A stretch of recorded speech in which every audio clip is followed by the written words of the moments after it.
माऊली, देव आणि माणूस यांच्यामधलं नातं साधारणतः दरवेशी आणि माकड असं असावं असं मला नेहमी वाटतं. सगळे दोर त्याच्या हातात आणि कळसूत्री बाहुलीप्रमाणे तो आपल्याला नाचवत असतो.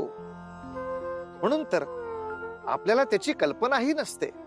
म्हणूनच म्हणतात ना, देवाची काठी दिसत जरी नसली तरी तिचा मार लागलेला बरोबर कळतो.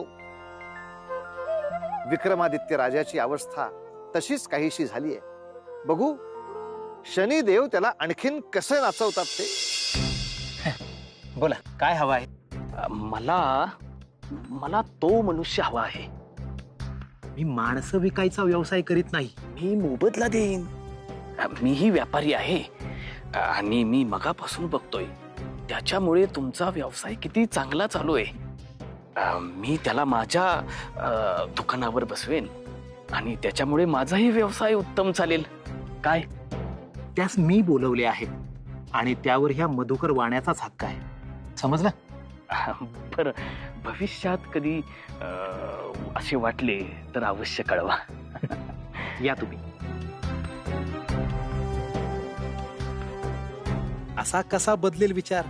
आता तर नशीब बदलायची वेळ आली आहे.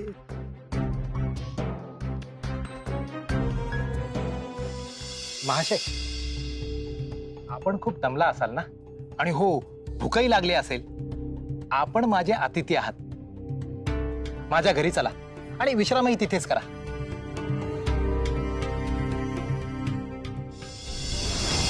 विक्रमादित्य, जा तुझ्या नव्या सख्याकडे जा. परंतु मी तुला फार काळ हसरे ठेवू शकत नाही. चैत्रा, भाकरी दे. घे. आओ. हे घ्या. आओ.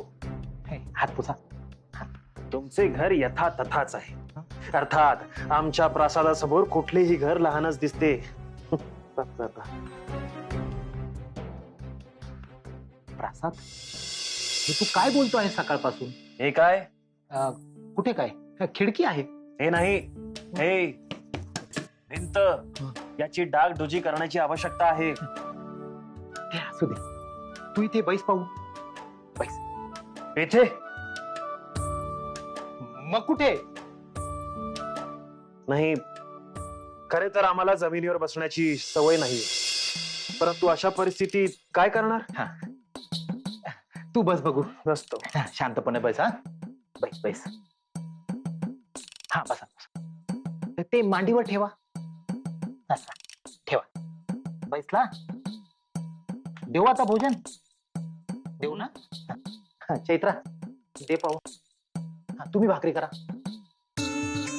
खा बरं. ठीक, भाकरी. हा, काय योगायोग आहे. एरवी आमचे दास दासी आम्हाला आग्रह करत असतात की भोजन करून घ्या, आणि आम्ही त्यांच्याकडे दुर्लक्ष करत असतो. पण आज 3 दिवसापासून आमच्या पोटात अन्न नाही म्हटल्यावर ही भाकरी देखील आम्हाला पंचपक्वान्नाप्रमाणे वाटत आहे. ते दास दासीचं राहू दे बाजूला. तू माझ्या घरी अतिथी म्हणून आला आहेस ना? नाही, तुझ्यामुळे कसं आज माझा व्यापार भरभराटीस आला. त्याबद्दल मी तुझा आभारी आहे. पण त्याची परतफेड कशी करावी? झाली का भाकरी? खा. आमच्याकडे भाकरी उत्तम बनते.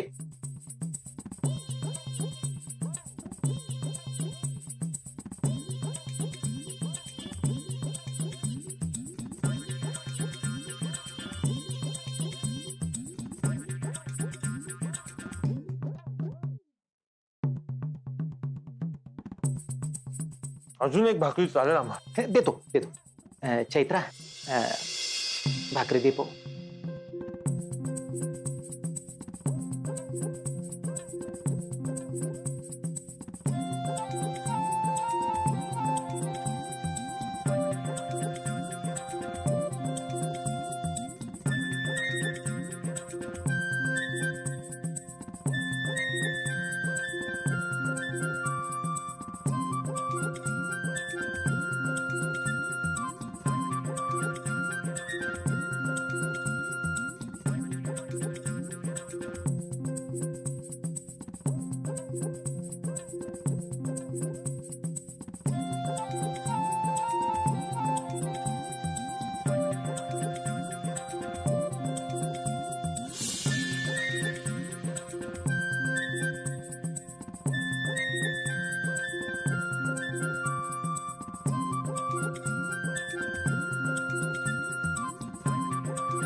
वाह, सुंदर.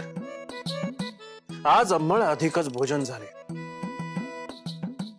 तुला म्हणून सांगतो, भोजन झाल्यानंतर आमच्या प्रासादात 3 वाडगे भरून खीर गायची पद्धत आहे.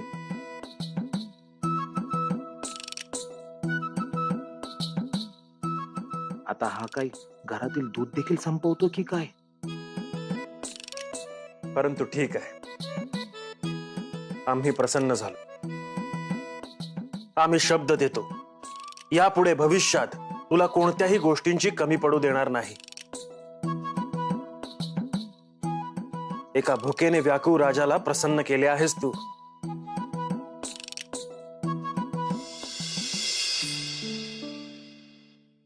हात कुठे धुवायचे?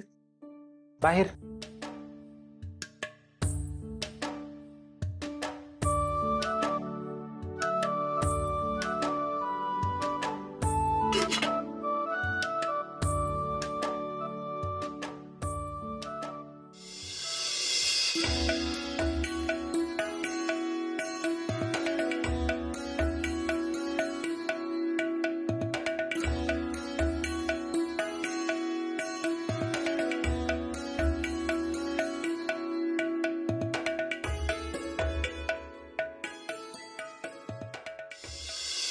अगं अजून एक भाकरी वाढ.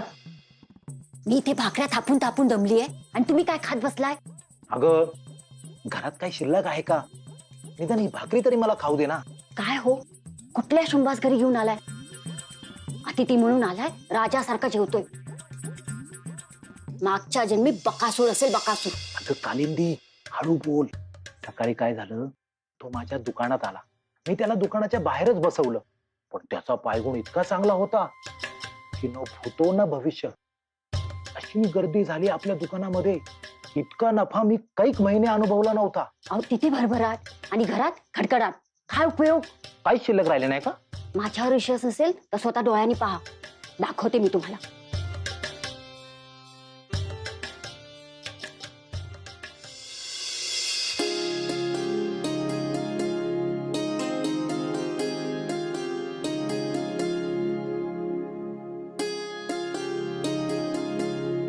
अरे देवा, काय झालं? अहो हा तर चमत्कारच म्हणावा. मी स्वतः डोळ्यांनी पाहिले होते रिकामी डब्बे. आत्ता लक्षात आलं माझ्या कालिंदी, हा मनुष्य कोणी साधारण मनुष्य नाहीये. मी उगाच त्याला वेडा समजत होतो, स्वतःला राजा म्हणून घेत होता ना. मला काय वाटतं की आपला जर उत्कर्ष आणि भाग्योदय व्हावा असे वाटत असेल तर ही व्यक्ती आपल्या इथेच असलेली उत्तम.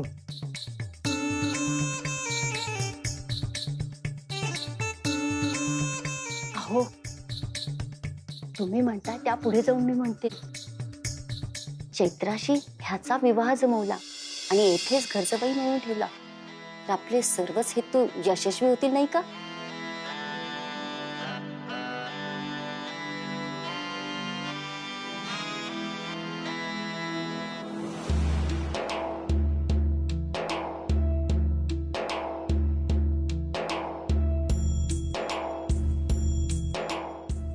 पिताश्री, मी तुम्हाला पाणी देते. हे पाहू. आज चैत्राचा चेहरा खूपच आनंदी दिसतोय. कोणीतरी मनात घर केलंय वाटतं.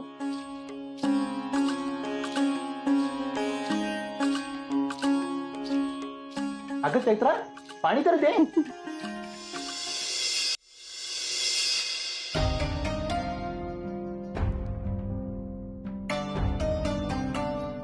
राजकुमारी,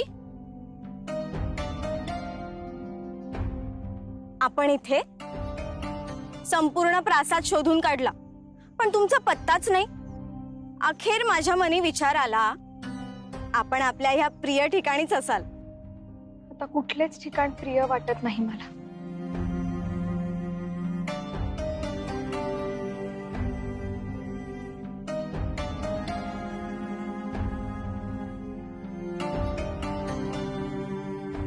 मी समजू शकते तुमच्या मनाची अवस्था, परंतु महाराजांचा निश्चितच काहीतरी संभ्रम झाला आहे. महाराज विक्रमादित्य असं कदापि वागू शकत नाही. कसे सांगावे त्यांना? आता तू तुझ्या नगरीचे नाव देखील घेऊ शकत नाहीस. राजकुमारी, मी माझ्या माहेरी जाऊ शकत नाही म्हणून का आनंद होतो आहे? त्याहून आधी तू कायम माझ्या समीप असशील याचा आनंद होत आहे. माझ्या सर्वात निकट सखी तर तूच आहेस. सखी आणि माता देखील. आणि इथे माझ्या मनातील भाव कोण आहे इथे समजून घेणार आहे? नका अशा निराश हो.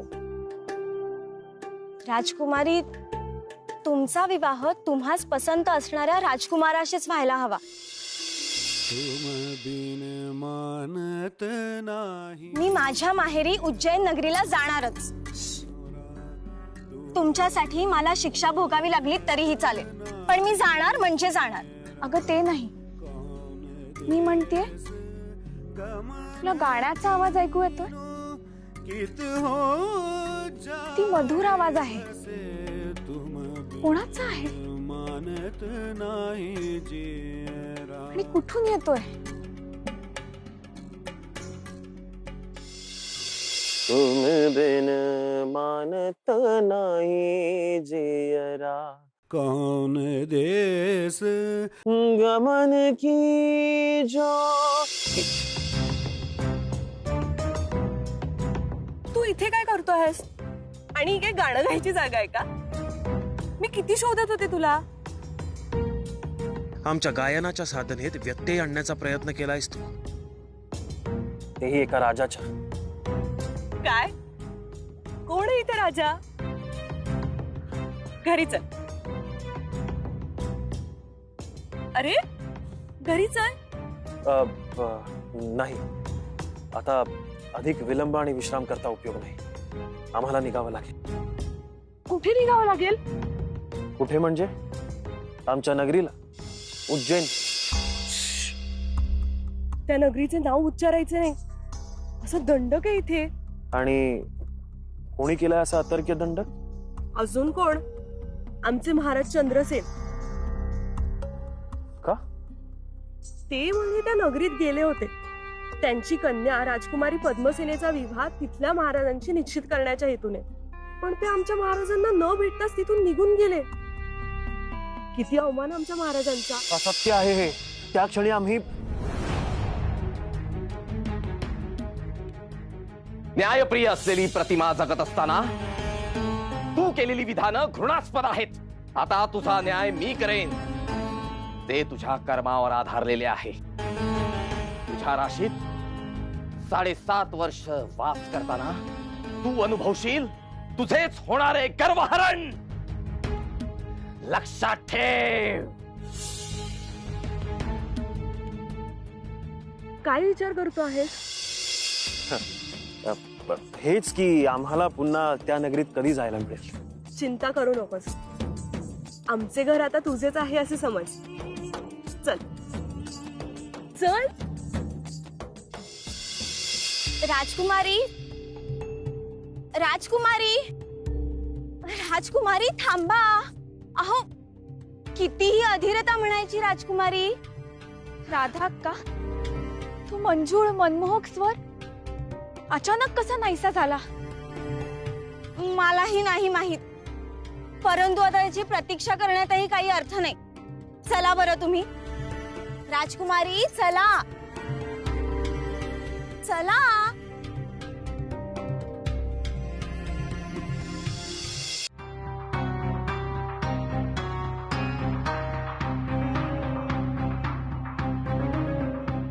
नशिबाचे दान असे का फिरले आहे काहीच समजत नाही.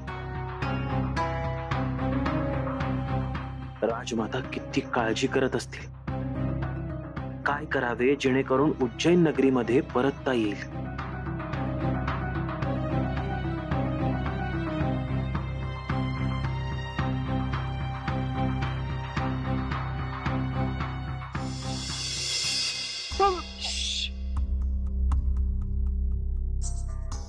तू इथे काय करतेस? माझी येण्याची चाहूल अचूक ओळखलीस तू. मन जुळली की जसे होऊ शकते. ऐक, माझ्या मनात एक कल्पना आली आहे.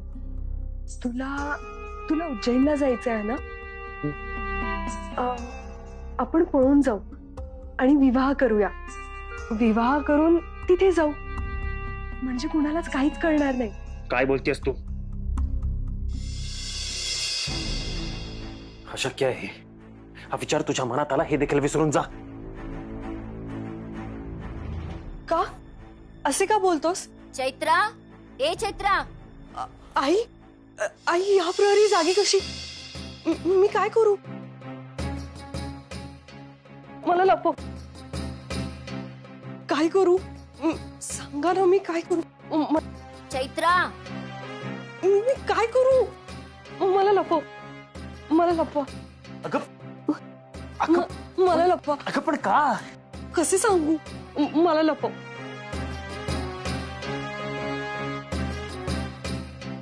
मी काय करू?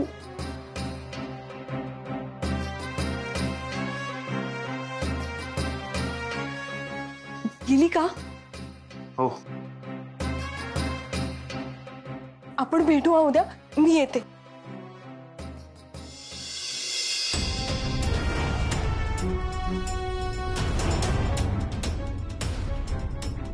गाई, तुझा कंठा. राहू दे तुझ्याकडे, माझी आठवण म्हणून. भेटू उद्या. अगं पण अगं काय म्हणावे या मुलीला? तिला कुठे माहित, असे कैक कंठे आमच्या महली पडलेले असतात.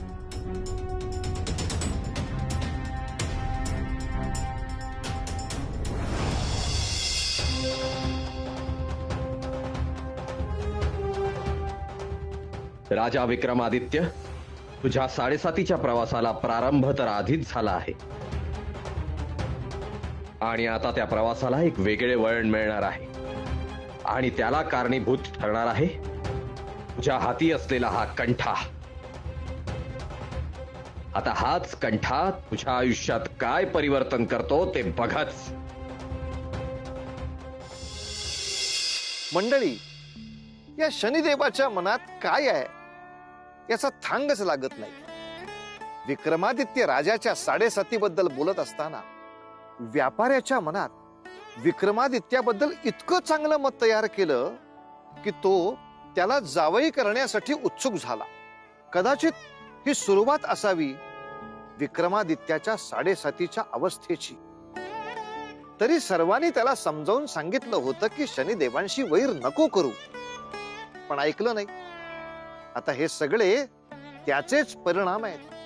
असो, बघूया या रात्रीची सकाळ कशी होते ती.